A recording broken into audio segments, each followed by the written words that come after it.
Keeping presidents and all public officials safe has now become a rallying cry across America. Today's guest, Palm Beach County Sheriff Ric Bradshaw, has been doing this for decades in concert with the FBI, Homeland Security, and the Secret Service. Because he knows that ensuring our leaders are safe is second only to making everyone feel safe. From Ballard Studios in Washington, D.C., a special episode of 13th and Park. We give you information, not a panic attack. I mean, look what's going on. I mean, my God. This was it. The kids were gonna die. That time is gone forever. This is the biggest story in America. We weren't prepared for this. Don't you want to speak truth to power? Toughest thing I ever had to do. Well, Sheriff, I know you've had your hands full the last couple of days, to say the least. What's the latest in the investigation to the attempted assassination of Donald Trump? We met yesterday with the FBI out of Miami and the Secret Service guy out of Washington, just to see what our status is and update some people. The FBI forensics is still over there, so the road's closed down.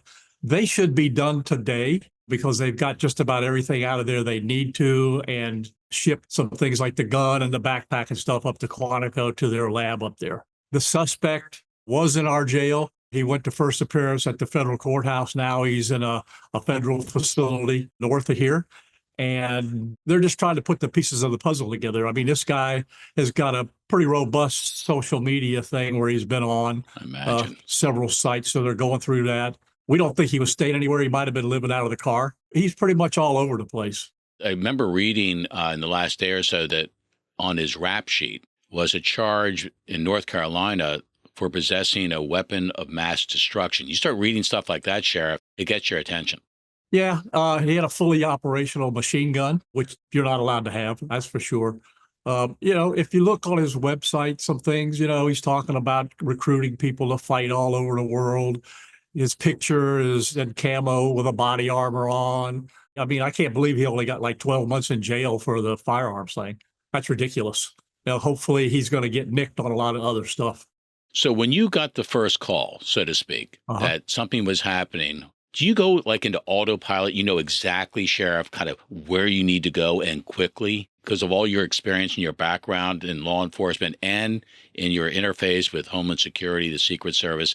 Is it kind of like, I know what I need to do like right now, and you have a priority list and you kind of go down that list? We've done it so many times. I know exactly what to do. The people in my Homeland Security department know exactly what I want. I was actually at a charity event raising some money for breast cancer when they called me. So I just told them, I said, get my command post over there, get the roadblock off, get the copter up, get the dogs, get the drones. When I get there, I want a full briefing from the on-duty commander. And I went right to the command bus. When I got there, I met with the Secret Service guy that is the local director. They said the FBI is on the way up. I said, fine, we're going to stabilize the scene. I want to make sure nobody else is there. So we did a complete sweep of everything. You got to understand that hedge around that place is massive. It's about 9 feet high and probably 3.5, 4 feet wide. So you could get in there and nobody could see you from the street. If the helicopter flew over at 500 feet, you probably wouldn't see anybody in there. But the unbelievable part of this, and it's not unbelievable to me, but I don't think the general public understands this. Our level of technology is superior probably to most agencies in the southeastern United States.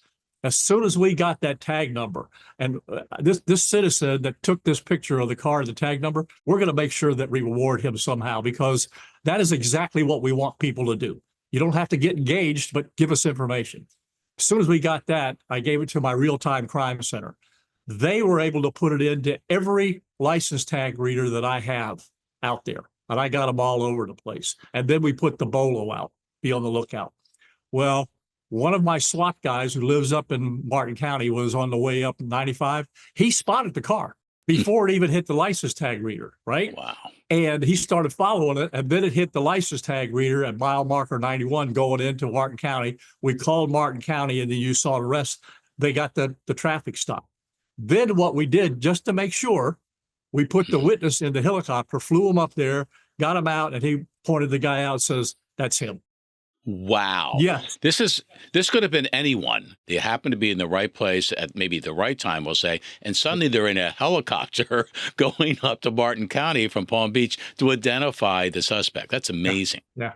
And I got to tell you, that Secret Service agent was beyond belief. What they do is when he's playing golf, they have a perimeter bubble around him. Mhm. And then they have a couple agents, a couple holes ahead of time that look up there, walk the fence line because there's nobody on the course. So you walk the area where it's vulnerable. And while he was doing that, he spotted the barrel pointing out going to that thing. Wow. Right. He took immediate action. Well, think about it. It's a golf course, Sheriff. Yeah. I mean, you talk about trying to protect a president, a former president, any dignitary on a golf course. You're talking 20, 30, 50 acres or more, right? Yeah. Moving forward, are there any lessons from any of this where we can really further secure the life of a public figure like Donald Trump in an area that big? And Butler, Pennsylvania is different. That was confined. That was a smaller area. People understand that. Yes. This is a huge area. How do we do that moving forward beyond just Donald Trump for anybody? Well, you can.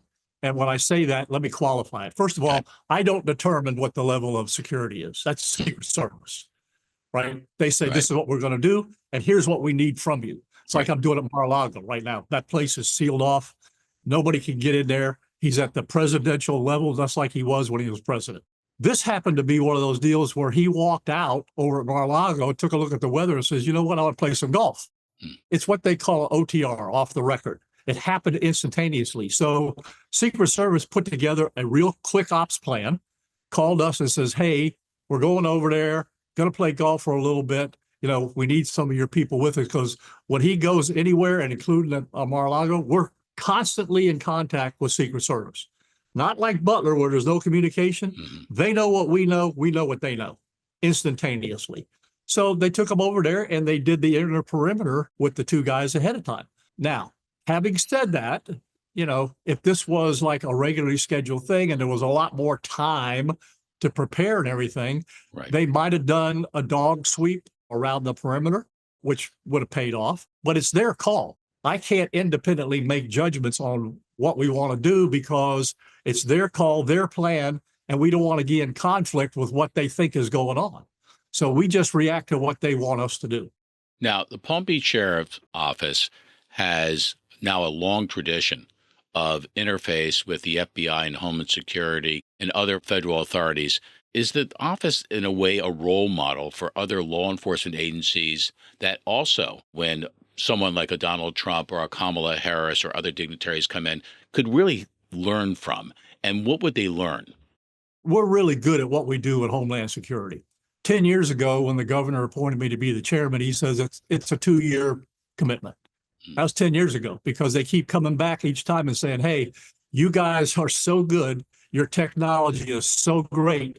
You know, we want you to keep doing it. And that's a huge benefit to Palm Beach County because of the intelligence gathering that we can do. You know, I've got people assigned into Washington, up in New York and NYPD because they're fabulous. So I get real-time intelligence information on anything that could affect us, and I'm able to react.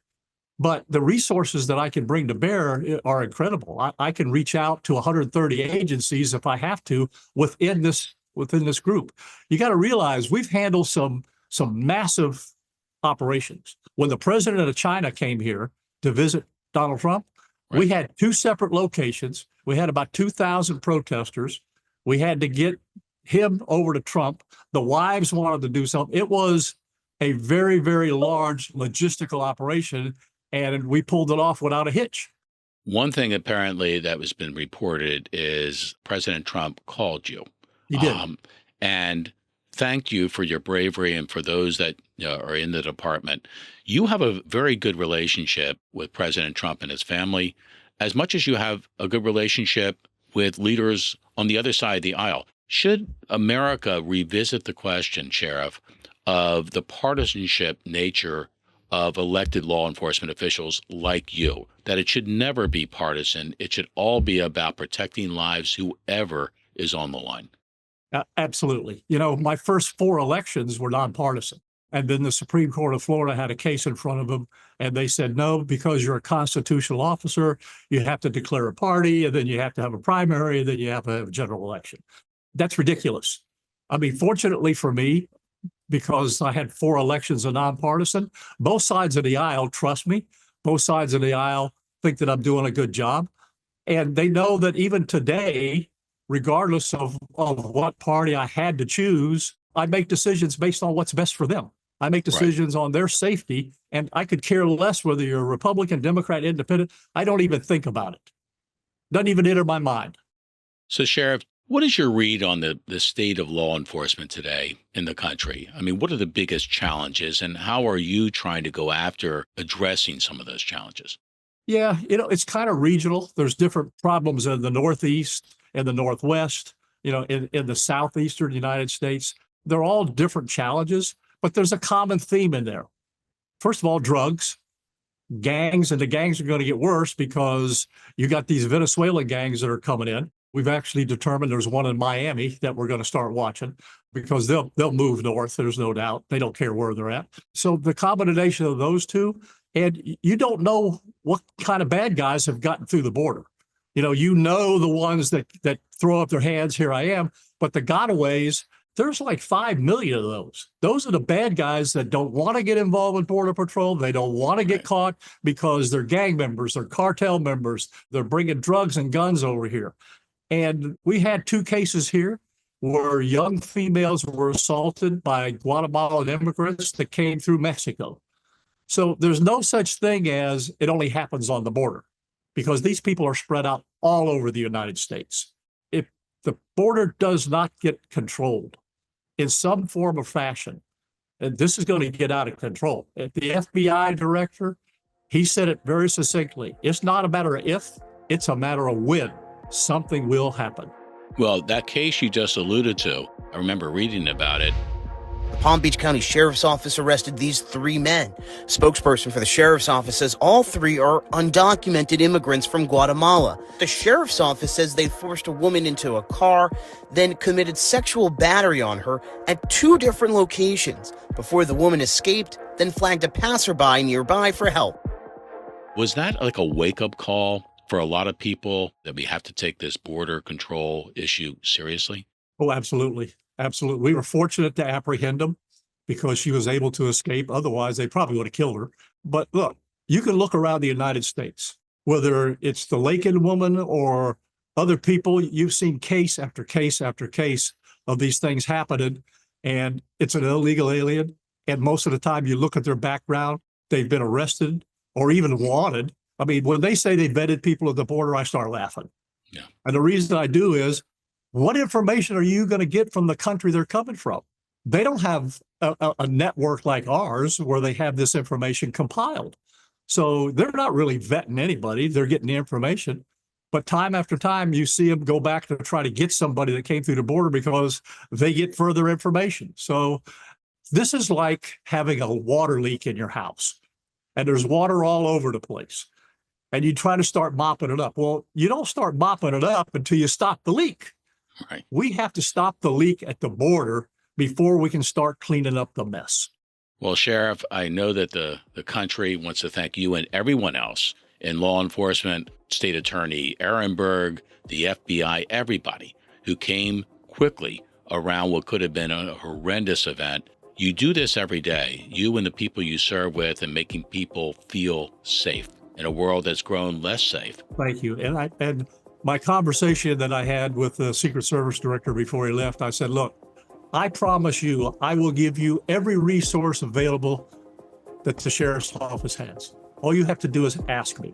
I will have dogs on the perimeter. I'll have 4-wheelers with deputies going around it.